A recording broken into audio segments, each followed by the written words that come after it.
10,000 steps a day? You've heard it, I've heard it, we've literally all heard it. It's the default goal staring back at you on your fitness app, it's buzzing on your smartwatch right this second, and hey, maybe your doctor even casually mentioned it during your last checkup.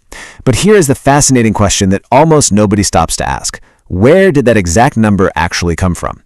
Well, today in this explainer, we're going to uncover the true origins of the world's most ubiquitous fitness target. Think about it. Was this legendary number born out of a landmark, rigorously peer-reviewed scientific study? Or is it just a really clever marketing slogan that we've all completely bought into without realizing it? By the end of our time together today, you're going to know exactly how many steps you actually need to be taking for your health. And spoiler alert, it might be way less than you think.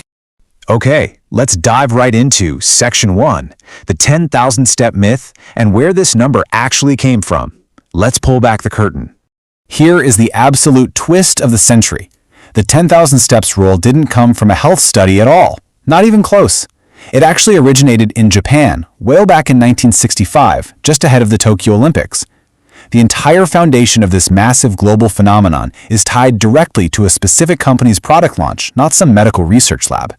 It's honestly kind of astonishing that a single marketing campaign from the 1960s has dictated global health guidelines for 60 years. And here's exactly what that product was. It was a Japanese pedometer called Mampo-K, which literally translates to 10,000 steps meter. It was just a catchy, brilliant product name. That number stuck around for decades, not because scientists had rigorously proven it was the ideal biological goal for human beings, but simply because it was a nice, round number that was incredibly easy for us to remember. Moving right along to Section 2, what science actually says. Let's move past the marketing slogans for a second. So, what does the actual rigorous research tell us? Well, to find out, we have to look at a major study published in JAMA Internal Medicine. This was a massive undertaking that followed thousands of older women to directly track the real-world health benefits of their daily step counts. This establishes our true scientific foundation for what we actually need to be doing. Now, what's really interesting here is that, according to that major JAMA study, the magic number is actually just 4,400. That is where significant health benefits, including a highly measurable lower mortality risk, actually start showing up. You absolutely do not have to hit 10,000 to start seeing real life-saving benefits. But, of course, the benefits do continue to grow. The research shows that your health continues improving steadily as you walk more, right up to about 7,500 steps. But after you hit that 7,500 mark, well, the benefits essentially level off, and the extra returns you get for your health become much, much smaller. All right, let's jump into Section 3, the realistic step breakdown, and find your evidence-backed target. When we look at research from sources like Harvard Health and the NIH, the data breaks down beautifully.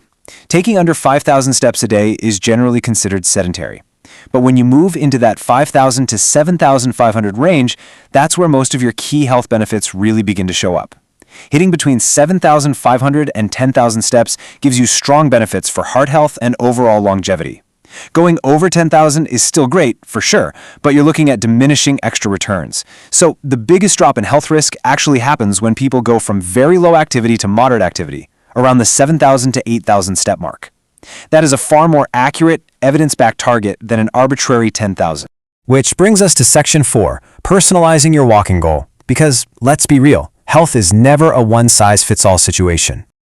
Think about it like this. If you're an older adult dealing with joint issues, or you're just totally new to fitness, going from 2,000 steps up to just 5,000 steps a day provides an incredibly meaningful reduction in your health risks. It's a massive win.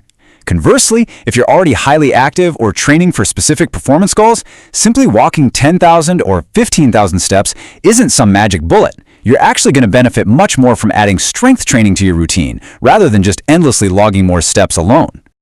Oh, and walking speed totally matters too. Comparing a casual stroll to a brisk walk, research suggests that picking up the pace actually gives you additional cardiovascular benefits, even if you're hitting the exact same daily step count. Okay, final section. Practical steps for success. Let's talk about building better habits using actual science. Here's the game plan. First, please do not stress over hitting exactly 10,000 steps. It's just not necessary. Second, aim for a realistic starting target, somewhere in that 7,000 to 8,000 range, and just build up to it gradually. Third, try to mix in some brisk-paced walking to snag those extra cardio benefits we just talked about. And finally, and this is absolutely crucial, track your trends over weeks, not single days. Consistency over the long haul matters infinitely more than driving yourself crazy trying to hit a perfect number every single day. So, to recap our main finding today, is the 10,000-step rule real science or a clever marketing number? Well, the honest answer is it's kind of both. The specific number itself wasn't born in a lab, but the underlying truth is undeniable. Walking more is genuinely backed by strong science, and it provides massive benefits to your heart and longevity. You just don't need to hit an arbitrary target to reap those real-world rewards. Real quick before we wrap up, remember, this explainer is strictly educational content, not medical advice. Always consult a healthcare professional for personal guidance when it comes to your own health and fitness routines. So, I've got to ask, and I want you to be honest, how many steps do you actually average in a day? Drop your daily step count in the comments down below. I'd love to see where everyone is at. And hey, if this explainer busted a myth you've always believed, make sure to hit subscribe for more.